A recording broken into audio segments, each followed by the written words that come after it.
NASA just put Boeing Starliner in the same category as Challenger, not figuratively, not as a metaphor. The same official safety classification that the agency reserves for missions where people die. And the most disturbing part, according to NASA's own investigation, the problems didn't start in space. They started in the meetings on the ground. On February 19th, NASA released a 300-page report that tears apart everything about the Starliner crewed flight test. Administrator Jared Isaacman stood at a podium and said something no NASA chief has said in decades. The most troubling failure, he told reporters, was not the hardware. It was decision-making and leadership. That's NASA's top official declaring that the culture inside his agency had become, in his words, incompatible with human spaceflight. To understand how we got here, we need to go back to June 2024, when two astronauts climbed into a spacecraft that should never have flown. Butch Wilmore and Suni Williams launched June 5th.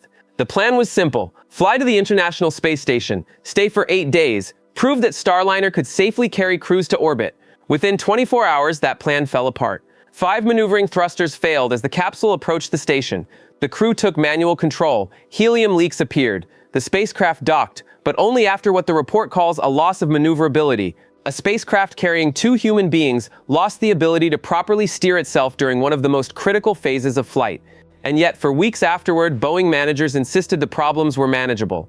But here's where it gets really disturbing. The 8-day mission stretched to 93 days. On Earth, NASA and Boeing were supposed to work together to bring the crew home safely. Instead, meetings descended into chaos. The report cites interview after interview describing what happened behind closed doors, defensive behavior, contentious debates that had nothing to do with healthy disagreement, people yelling at each other in rooms where decisions about human lives were being made. One official told investigators it was the ugliest environment they'd ever been in. Another said there was no clear path for conflict resolution. While Butch and Suni waited 250 miles above Earth, the people responsible for bringing them home couldn't agree on how to talk to each other. Boeing's position was firm. Their engineers believed they understood the thruster problems well enough to bring Wilmore and Williams home in Starliner. NASA's assessment was fundamentally different. After reviewing flight data and running extensive ground tests at White Sands Test Facility, they concluded the risk was simply too high. In August, NASA made the call to send Starliner back to Earth empty. The capsule landed in New Mexico in September 2024 without its crew. Wilmore and Williams wouldn't return until March 2025, riding home on a SpaceX Dragon capsule after 9 months in orbit. But here's the part that should keep people up at night. The investigation revealed that during that uncrewed return, additional propulsion problems left the spacecraft with no available backup options.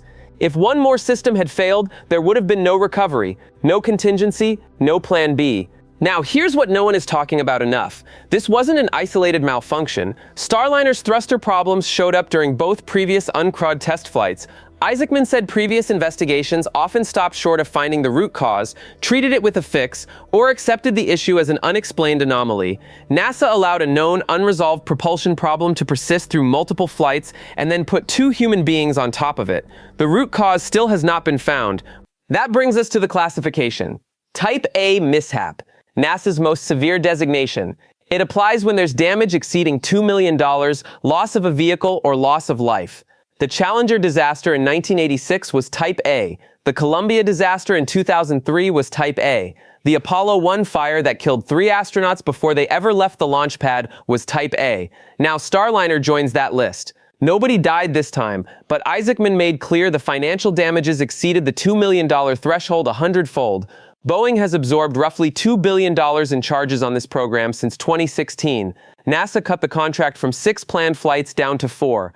But the money isn't the real story. The report reveals that NASA's desire to maintain 2 crew transportation providers influenced engineering decisions beyond what was appropriate.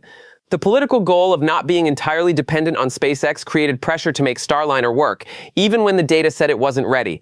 The investigation found an erosion of trust between NASA and Boeing. Leadership described as overly risk-tolerant. More than 30 launch attempts generating cumulative schedule pressure and decision fatigue.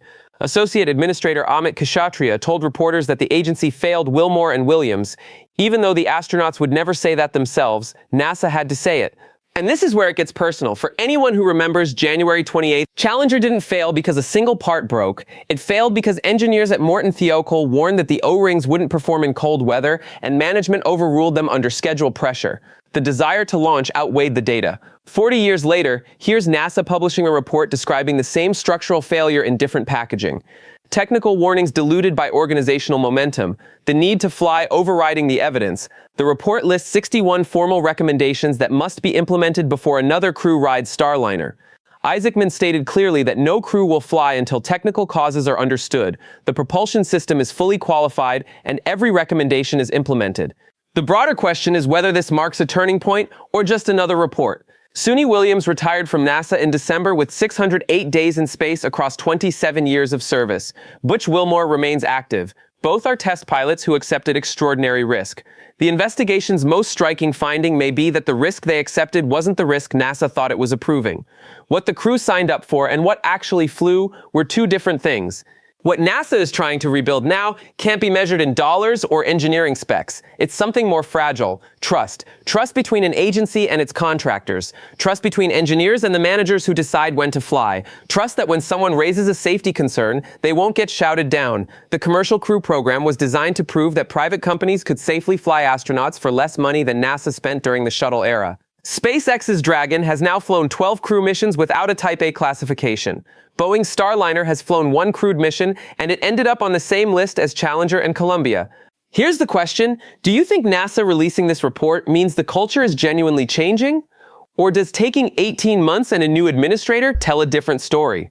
Drop your take in the comments, especially if you remember when NASA grounded entire fleets after a single anomaly. The hardest lesson in spaceflight has never changed. Gravity doesn't care about your schedule, and neither does the physics of a thruster that nobody fully understands.